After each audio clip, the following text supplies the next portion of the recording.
Welcome to Star Wars Action News, helping Star Wars collectors collect better. Probably the best thing to happen to 5 POA figures since a Man-to-Man and the Power of the Force 1 line. So here to talk about it is our Marvelicious Toys and now playing co-host Justin. Hello, sir.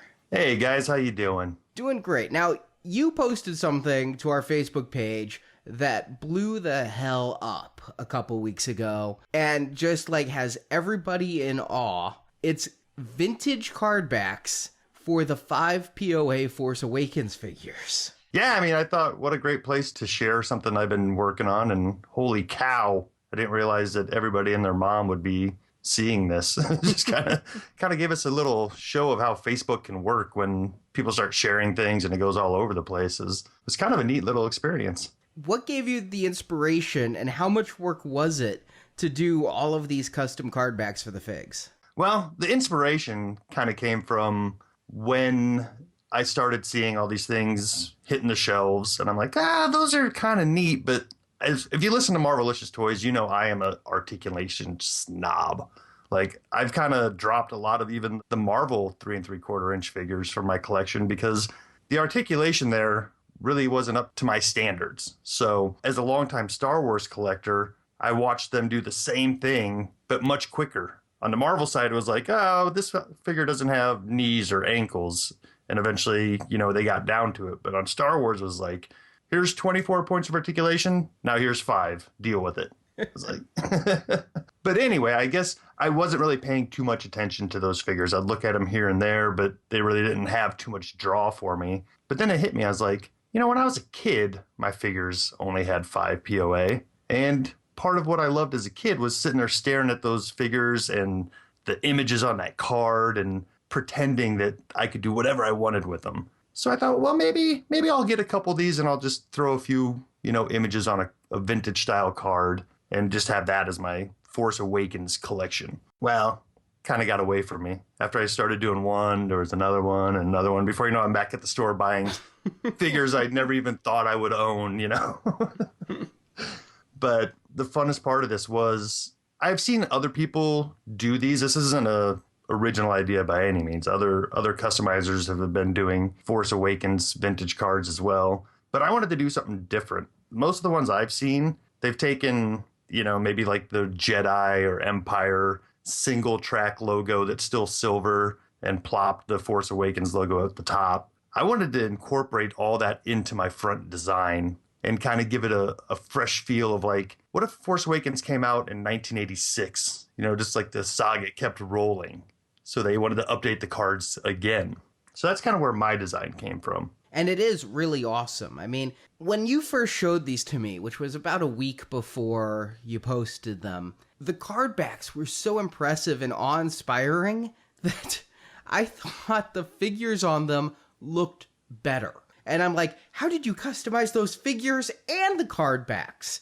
It was honestly, the packaging just made all of these 5 POA figures stand out and pop in a way that the current really busy packaging hasn't done. And also, you went back to the vintage, they're loose in the bubble kind of thing, which I think it actually ended up giving a better presentation than the bubble coffin, everything taped down specific pose.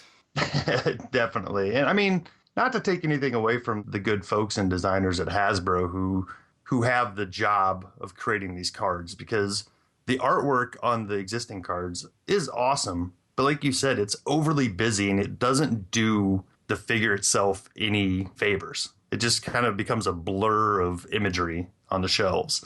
And I also know that Hasbro knows how popular the vintage collection is, and that's something they keep in their back pocket. So I'm sure we'll see them bring that back at some point again. But you're right. What the vintage card did so perfectly was frame the action figure as the spotlighted thing and then supplemented it with a picture of said character. So I think that's why it just rings true with so many people. It's the perfect package that you really shouldn't tinker with. And the card backs you did are just astounding too. The way you incorporated all the different Force Awakens vehicles and got kind of the 16 back going on, or is that the 20 back? Yeah, it's the 20 back. And there's actually a lot more than 20. So some people who have OCD might, jump down my throat and be like, hey, there's actually 27 or 28. But I just wanted to kind of follow the same thing of the 20 back and have the same kind of verbiage. But after I got about halfway done with these, I thought, hey, wouldn't it be fun to do a free figure offer? That was always fun as a kid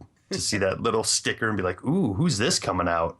So that's when I thought, well, maybe Maz would be a good giveaway figure, considering the only way to get her now is in a 4 or 5 pack with other figures that you probably already have. So yeah, I thought that was kind of fun, and I wanted to come up with a way to give it like a rocket firing Boba Fett type of mechanism, but alas, Maz just comes with a chest and a lightsaber hilt.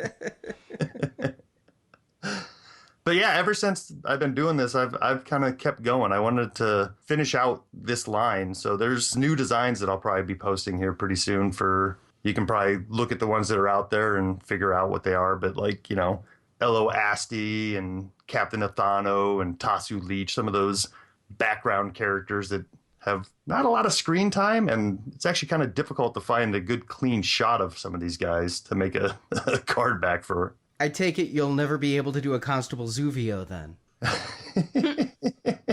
You know what? There's actually imagery of Constable Zubio quite easily available out there. I don't know what the heck happened to that character in the movie. But yeah, he's even in the character guide. Yeah, I knew that. I guess you're right. I remember seeing the promotional images of him before the movie came out and thinking, wow, that guy's going to be a badass. One of the characters that I think actually doing this made me go back and appreciate some of these figures that I had, initially just kind of overlooked. But Sarko Plank is actually kind of a cool figure. That one's really a throwback to the vintage because he's a character who has robes. So, you get that open up a leg and kick it up and you can see inside the robes that are like a cross section cut in half now. But that one really kind of took me back, and finding a picture of him in the clear was no easy task. And I gotta ask, just out of curiosity, you got bubbles with these figures on there. Where did you find all the bubbles?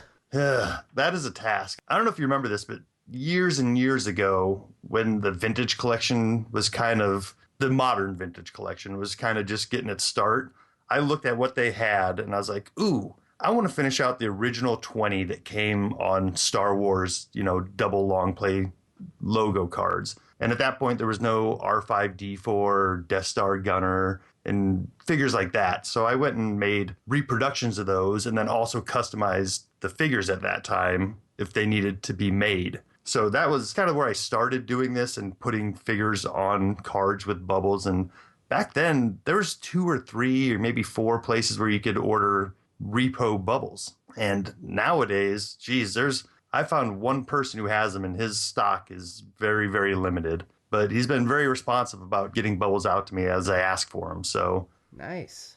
Yeah, and that's one of those things where if you're customizing and doing stuff like this, I think it's cool. But at the same time, I don't want to over promote something like that because I know there's a lot of fakes that go along with actual vintage figures out there. Mm-hmm. So, something like that is a tool for fakers. And like I said, I don't want to really drive somebody towards a place to get those things. So are you doing this for every 5 POA character that came out in costume? I'm trying. There's a few that I might skip that are a little bit redundant. Like I feel they put a pauldron on a few too many stormtroopers and snowtroopers and called them somebody else. But for the most part, they're a character that came in a 2-pack or single pack. And even those Walmart figures, I have yet to find that latest wave of Walmart figures, but I have cards ready for Starkiller Base Han and General Leia. I even have Luke, should they ever decide to make a Luke figure. Nice. Well, check your Walmarts. We talked about it earlier this show. We found Han, Leia, and Phasma at our Walmarts, so... Yeah, I keep looking for those. They're still not showing up anywhere. It's rare that we find stuff and you don't. I know. All right, so I'm going to keep looking. Well, I've got to tell you, you mentioned Hasbro keeping the vintage collection in their back pocket. This entire project you did reminded me of something that Joe Ninavaji said at Toy Fair is they were looking at bringing vintage cards back, but bringing 5 POA figures on them. And there was an audible groan from the fan press covering the event. And I could see the reason why they do that. But what you've shown here just proves that this is what they need to do. Like, when I see Joe at San Diego, if they haven't announced this, I'm going to be like, look at this card. Do this. Yeah, and you know what? I can see both sides of it too, though. Like, I know in the past, both you and Marjorie have talked about if everything's special, then nothing's special, right? So if vintage just becomes the way that they put figures out from now on, eventually we're all going to get tired of that too. Well, we did. If you recall, when they started putting the new characters on the vintage cards and releasing them en masse, people were like, all right, enough of that. We need a new card back. Actually, I really believe that entire thing is because we only saw the same wave for years. Literally years.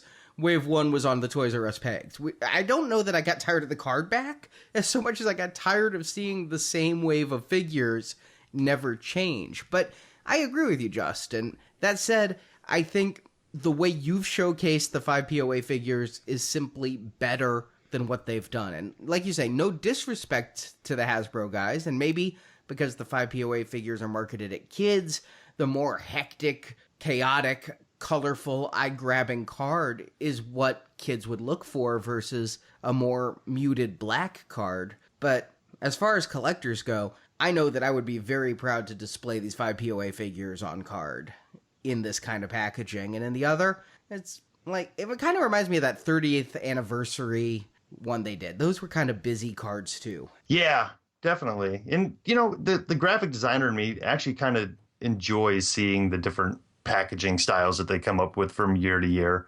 But yeah, I think personally, if they keep vintage in the background and pop it out every once in a while so it's a special thing, take it away and bring it back, that's fine by me. Yeah, remember how they did the vintage collection originally, where it was like 4 figures and Toys R Us exclusive, and they did like one wave a year for a few years before they brought it back full time? Oh yeah. That would be a way to go with this. Definitely. But in the meantime, I don't see them ever going back and revisiting The Force Awakens and doing it this way. And that was kind of my impetus too. You know, it's like, as a collector, I have all of the original Star Wars action figures from my childhood. Because of that, I went and did all of the Revenge of the Sith figures because I thought that was the last movie ever coming for a while. So I had all the original figures, and I had from the first movie, I had all the figures from the last movie. And now I feel like those bookends have been opened up, and it's kind of a new start. I wanted to have all the figures from this new movie, I guess,